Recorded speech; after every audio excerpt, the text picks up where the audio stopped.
On October 7, 2001, 1,300 American troops were deployed in Afghanistan in response to the September 11 attack. Until the December 2011, the number of deployed American forces increased to 98,000 people. The United States hired 50,000 Afghan translators for the deployed forces. March 2018, John Kinley, first sergeant of the United States forces, at a checkpoint at the Lashkargah of Afghanistan that inspects the cars crossing the road, faced an explosion was done by one of the Taliban forces. It caused a number of his forces to be killed, including the translator of his group. After that, at Bagram Air Base in Parwan province, new forces were given to John, including a translator, was named Ahmad. He is a person who has been praised a lot, but from the very beginning he attracts John's suspicions. Kinley's group has the task of finding the location of the Taliban's ammunition depot and their handmade bomb and destroy them either by itself or with the help of the supporters' forces. In the first operation, John and Ahmad want to enter houses in the rural environment. Ahmad tells John that there is no need because they will not find anything here. He goes on to say that he knows these neighborhoods. That's why he says this. This makes John more confident to enter, but after he sees something really wrong and no one was in that house, and Ahmad says that he has acquaintances all over the city. John's group and John himself got tired of this useless search and they couldn't find any sign of the Taliban. Inside the base, Connolly told his superiors that he couldn't continue with this situation and he wouldn't find anything. His superiors tell him that he just needs to find the Taliban's warehouse of their handmade bomb and do whatever he can. John insists that what he's doing may not be approved by him, but it doesn't matter to his superiors, it matters to be done. After that, John goes to Declan, one of his friends at the base, to get information about a person related to the Taliban. At first he says that he can't give him this information, but in the end he does it. John shows Ahmad the picture of Faraj Abdali that he took from Declan, and considering that Ahmad knows him, they find Faraj easily. By giving him money, they get the information from him that he has information about the place where the Taliban is preparing and producing handmade bombs. The one who talks to Faraj is Ahmad, and Faraj threatens him that he kills himself, his child, and kills his wife with dogs. He asks about what Faraj said to Ahmad after John's operation from a man who is also familiar with Afghani language. Then he says that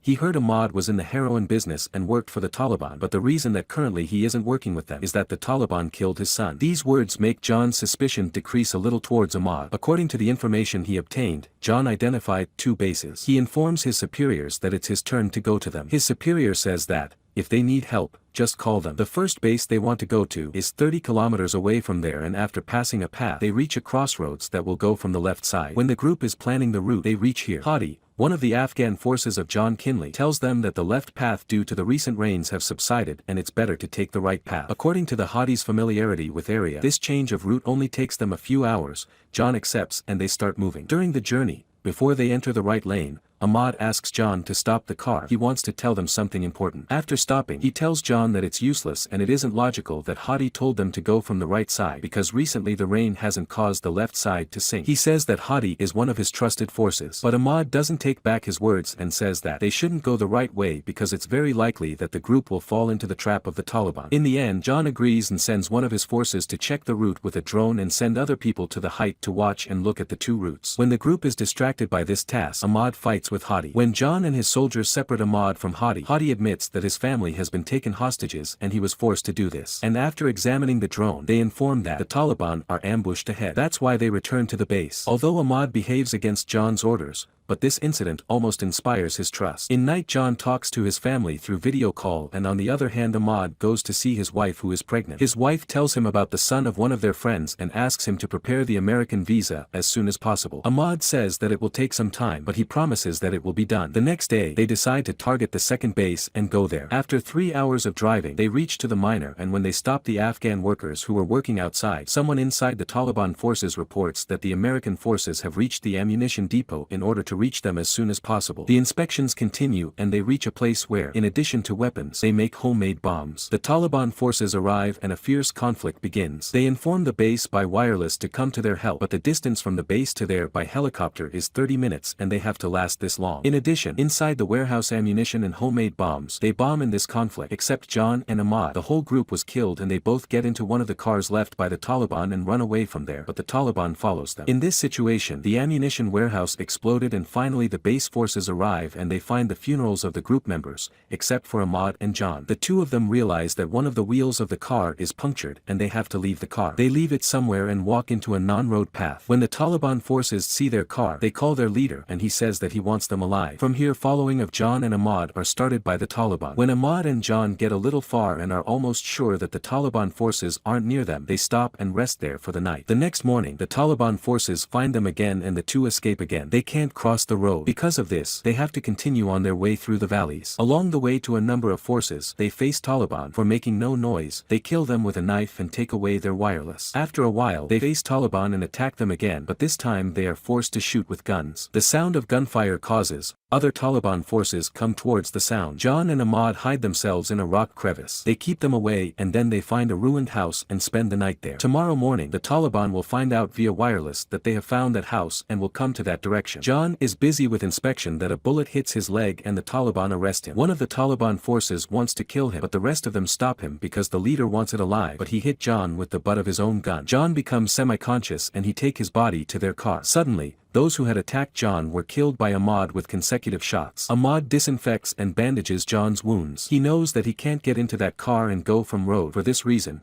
he makes something similar to a stretcher with wood, and puts John on it. Ahmad wears dress one of the Taliban forces and starts their long journey towards the base. Along the way, he stops wherever he can to take care of John and rebandage his wound, and give him food and water. After 2 days of movement, when he is sure that he is far enough away from that place, he buys a car to continue their journey by their own car. When it moves from the road, on the way, he sees some Taliban forces. The Taliban car is broken. They stop him and force him to take them to a path. Ahmad has no choice but has to do. With the good luck, they don't suspect them and after walking through their path, they leave. After that, Ahmad finds some nomad and asks them to help and change their wooden cart with his car and give antibiotic for John. When one of them sees John, he realizes that those two are the person whom Taliban are looking for, but because they don't like the Taliban, they help them. He gives them the cart and opium to ease the pain. This time, Ahmad and John continue their journey with a wooden cart. John on the back of the chariot and Ahmad pulls the chariot. Taliban are looking everywhere for them and kills anyone who doesn't give them information and sets their house on fire. They have to leave the road. They should move in the mountains so that the Taliban will not find them. Ahmad soothes the pain with the same opium and travels the heights of the mountains of Afghanistan with the same wooden chariot and a half-conscious soul. As long as you are in the height, he can see the base and make sure that there isn't much left. They reach a peddler. Ahmad buys water and he and John drink. At this moment, a car with Taliban forces arrive. They realize that these two are those whom are looking for, but before they do something, Ahmad kill them with a gun. The American soldiers arrive. They arrest Ahmad because he had Afghani clothes, but when they see John, they realize that he is also Ahmad. They return them to take care of John. 4 weeks later, John opens his eyes and regains consciousness. 3 weeks later, John is at his home in Santa Clarita. Declan, his friend from the base, visits John and tells him that they want to give him a Medal of Honor. But John says that he was just a passenger. The medal should be given to Ahmad. Declan says that he needs a visa more than a medal, but to give a visa, they have to find themselves first. He asks what happened. Declan explains that he became a hero after Ahmad has become an enemy of the Taliban. They are talking about him everywhere and now he is one of the important person which is followed by the Taliban and the Taliban rewards for his head. That's why he is hiding with his family and no one knows where are them. But he called Ahmad's brother and guesses that he knows where Ahmad is.